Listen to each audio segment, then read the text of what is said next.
Nama aku Bertalinda Jai, Prodi Hubungan Internasional. Di sini aku akan mereview buku dari Bapak Arthur Jefferson Maya yang berjudul Sistem Intrusif dan Kedaulatan. Jadi guys, perlu kita ketahui bahwa konflik pada Laut Cina Selatan adalah konflik yang sudah sangat lama sekali. Karena konflik ini sudah terjadi setelah terjadinya Perang Dingin. Sistem intrusif dan kedaulatan adalah konsep yang sering dibahas dalam konteks politik internasional dan hubungan antar negara. Sistem intrusif juga merujuk pada bentuk-bentuk keterlibatan atau intervensi yang dilakukan oleh satu negara ke dalam urusan internal negara lain. Ini bisa meliputi berbagai macam aktivitas seperti intervensi militer, tekanan diplomatik, pengaruh ekonomi, dan campur tangan politik. Sistem intrusif seringkali dikaitkan dengan tujuan untuk mengendalikan atau mempengaruhi kebijakan dan tindakan negara yang diintervensi demi kepentingan negara yang melakukan intervensi. Teritorial di Laut Cina Selatan akan jadi salah satu pembahasan penting dan juga paling ditunggu di gelaran KTT ke-43 ASEAN di Jakarta. Selain Cina dan Taiwan, ada 4 negara ASEAN yang turut bersengketa di wilayah ini, yakni Filipina, Malaysia, Vietnam, dan Brunei Darussalam. Lantas, bagaimana awal mula sejarah sengketa di wilayah perairan seluas 3,5 juta ini? Nah, dalam hal ini juga Indonesia terlibat guys. Namun sebenarnya Indonesia awalnya tidak terlibat di perseteruan sengketa Laut Cina Selatan. Ini karena memang Indonesia bukan termasuk negara yang ingin mengklaim wilayah Laut Cina Selatan. Tapi karena pada tahun 2010 Cina memperluas wilayah klaimnya atas Laut Cina Selatan. Dan ternyata perluasan klaim ini juga turut mengambil sedikit wilayah Laut Indonesia, yaitu sebuah kawasan di utara Kepulauan Natuna di Provinsi Kepulauan Riau. Maka dari itu teman-teman, tentu klaim Cina ini mengganggu kedaulatan Republik Indonesia. Dan akhirnya Indonesia mulai terlibat juga untuk melakukan penolakan terhadap klaim dari Cina. Dalam hal ini, kita dulu fokus pada konflik Laut Cina Selatan yang dimana konflik Laut Cina Selatan merupakan sengketa teritorial yang kompleks dan panjang. Bahkan sampai saat ini wilayah ini menjadi perebutan karena memiliki nilai strategis tinggi, baik dari segi ekonomi maupun militer. Laut Cina Selatan kaya akan sumber daya alam, termasuk cadangan minyak dan gas bumi yang signifikan, serta sumber daya perikanan yang melimpah. Sekitar sepertiga dari total perdagangan maritim dunia melewati Laut Cina Selatan, menjadikannya jalur pelayaran yang sangat vital. Kontrol atas wilayah ini memberikan keuntungan strategis bagi negara yang menguasainya. Tiongkok misalnya mengajukan klaim berdasarkan 9 garis putus-putus yang mencangkup hampir seluruh wilayah Laut Cina Selatan. Ini menjadi pusat konflik dan tindakan mereka di wilayah tersebut menimbulkan kekhawatiran di antara negara-negara lain dan organisasi internasional. Dinamika konflik dan ketegangan politik di Asia Tenggara, khususnya di Laut Cina Selatan ini guys, merupakan kawasan dengan tingkat konflik dan ketegangan politik yang sangat tinggi. Sebagian besar konflik ini berkaitan dengan isu kedaulatan dan teritorial, terutama sengketa perbatasan negara yang dianggap sebagai penting bagi setiap negara. Salah satu konflik utama yang menjadi sorotan adalah sengketa Laut Cina Selatan. Sengketa Laut Cina Selatan menjadi sumber konflik yang Asia Tenggara seperti Vietnam, Filipina, Malaysia, dan Brunei. Sengketa ini berkisar pada klaim wilayah atas Kepulauan Spratly, Kepulauan Phracel, dan perairan sekitarnya. Cina mengklaim hampir seluruh wilayah Laut Cina Selatan berdasarkan apa yang disebut 9 garis putus-putus. Namun negara-negara di Asia Tenggara juga mengajukan klaim berdasarkan hukum internasional guys, terutama UNCLOS 1982. Konflik ini sulit diselesaikan karena menyangkut kedaulatan nasional dan kepentingan strategis masing-masing negara. Diplomasi yang dilakukan melalui ASEAN maupun forum internasional seringkali gagal mencapai solusi yang memuaskan semua pihak.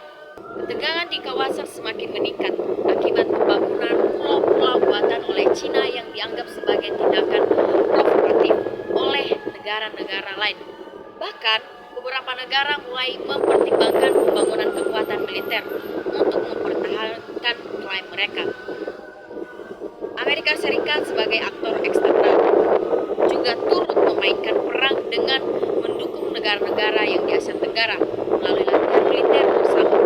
Namun, kehadiran aktor luar justru seringkali memperumit situasi. Upaya penyelesaian dan tantangannya sejak tahun 1990-an, berbagai upaya diplomasi telah dilakukan. ASEAN berupaya menyusun kode etik Laut Cina Selatan untuk mengatur perilaku negara-negara yang terlibat sengketa. Selain itu, beberapa kasus sengketa di Asia Tenggara telah dibawa ke pengadilan internasional, seperti kasus Sipadan Likitan antara Indonesia dan Malaysia. Namun, sengketa Laut Cina Selatan hingga kini masih sulit diselesaikan. Nah, kesimpulan sengketa Laut Cina Selatan mencerminkan kompleksitas politik dan keamanan di Asia Tenggara, dinamika konflik dan ketegangan politik, persaingan geopolitik yang kompleks dan berkelanjutan. Dan ada beberapa poin penting dalam konflik Laut Cina Selatan, yaitu yang pertama, klaim teritorial tumpang tindih, yang dimana negara di Asia Tenggara termasuk Tiongkok, Filipina, Vietnam, Malaysia, Brunei, dan Taiwan memiliki klaim teritorial yang tumpang tindih di wilayah Laut Cina Selatan. Klaim ini didasarkan pada sejarah, geografi, dan kepentingan ekonomi. Dan yang kedua, kekayaan sumber daya alam. Laut Cina Selatan kaya akan sumber daya alam seperti minyak, gas, dan kekayaan perikanan. Kontrol atas wilayah ini memberikan keuntungan strategis bagi negara yang menguasainya. Dan yang ketiga, jalur perdagangan strategis. Laut Cina Selatan adalah jalur pelayaran internasional yang sangat penting, menghubungkan Samudra Pasifik dan Samudra Hindia, sehingga menjadikannya jalur perdagangan yang strategis dan vital. Keempat, ketegangan militer dan diplomatik, yang dimana konflik ini berakar dari ketegangan diplomatik dan militer antara negara-negara yang bersengketa. Pembangunan infrastruktur oleh Tiongkok di kawasan tersebut juga memperburuk situasi. Yang kelima, dampak regional dan global. Konflik di Laut Cina Selatan memiliki implikasi luas bagi stabilitas regional dan global. Ada beberapa kekhawatiran bahwa konflik dapat meluas menjadi konflik keamanan regional dan menimbulkan ancaman terhadap perdagangan internasional. Secara keseluruhan, konflik di Laut Cina Selatan mencerminkan dinamika geopolitik yang kompleks dengan berbagai faktor yang mempengaruhi situasi tersebut. Meskipun berbagai upaya diplomasi dan hukum internasional telah dilakukan, konflik ini masih berpotensi memicu eskalasi, jadi perang terbuka di masa depan. Kawasan ini memerlukan komitmen kuat dari semua pihak untuk mendorong perdamaian dan stabilitas, sehingga konflik tidak lagi menjadi ancaman bagi keamanan Asia Tenggara. Om Swastiastu, Namo Buddhaya. Selamat pagi buat kita semua. Jadi izinkan saya sebelum saya menyampaikan kepada buku ini, I highly appreciate your efforts, Pak Jefferson. Saya menyatakan bahwa saya sangat bahagia untuk bisa membantu Anda. Ini biar kelas. Buku ini saya sekilas saja bahwa tidak mudah menulis buku.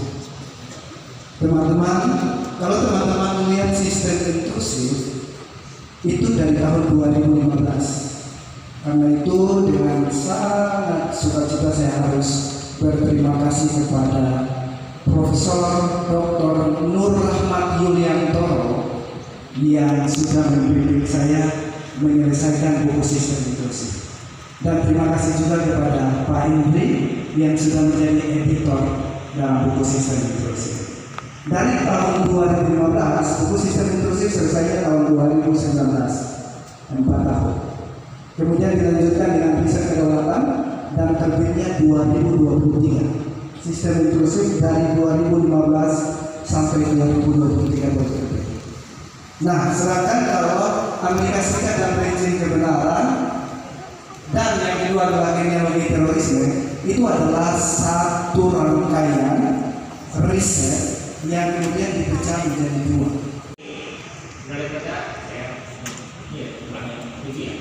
Karena pada sini, the biggest country in South Asia ini adalah Indonesia. Jadi tidak ada ASEAN kalau tidak ada Indonesia. Anda lihat sekarang itu masuk ke mana? Ke Asia Tenggara. Artinya dia masuk siapa? Ke Indonesia, bukan ke negara-negara yang lain. Anda lihat sekarang yang punya natural resources, kekayaan laut, hutan, siapa punya? Indonesia. Orang berikan di mana? Oh, Indonesia. Karena Laos, kemudian Vietnam, Thailand, negara daratan, tidak punya dia laut. Singapura, Malaysia, Brunei, dia tidak punya pantai, dia punya laut. Yang punya laut hanya dua, Filipina sama Indonesia. Itu masuk ke Asia Tenggara, ke siapa? Ke Asia Tenggara, ke Asia mana? Ke Indonesia sebetulnya. Kita berikan lagi, di sebelah selatan ada Australia, kemudian sebelah barat ada Asia, ada lagi negara besar. Kita lihat di sini ada 3 API. API 1, 2, 3, ada 6 yang strategis di dunia, 4 ada di Indonesia. Yaitu mana saja? Selat Sunda, Malaka, Banda, dan Bawah Arafura, Lombok. Jadi sangat strategis konsep kita ini. Nah, kita lihat sekarang bagaimana Indonesia. Indonesia ini adalah negara yang sangat besar. Dia punya perbatasan darat dan laut yang sangat besar. Ada kita punya potensi konflik 11 negara Indonesia juga. Negara mana saja? Yang pertama yang kita lihat, inilah NKRI Indonesia besar sekali. Yang pertama adalah kita punya contoh hubungan dengan Danau Laut depan. Dengan India. Dan yang kedua negara Thailand. Yang ketiga kemudian Malaysia, Singapura, kemudian lagi adalah Vietnam, Filipina, Fiji, kemudian masuk lagi ke negara Timor Leste dan Australia. Itulah adalah the closest introduce of Indonesia. Kita punya 10 negara anggota di kita. Itu dulu yang nyata di depan mata kita. Kemudian yang dibahas yang berikut ini adalah inclusive sovereignty. Kalau kita lihat paspor dictionary, instead of sovereignty, we have also dignity. Karena kedaulatan ini bermakna dignity, martabat bangsa. Kalau your sovereignty is taken out, it means there's no dignity.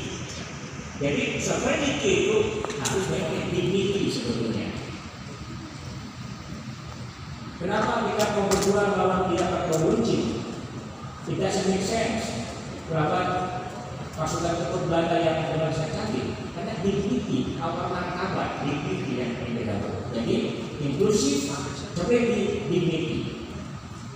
Nah kita lihat cara ASEAN, kalau sebelumnya Pak Jokowi. ASEAN itu sebuah negara anggota ASEAN.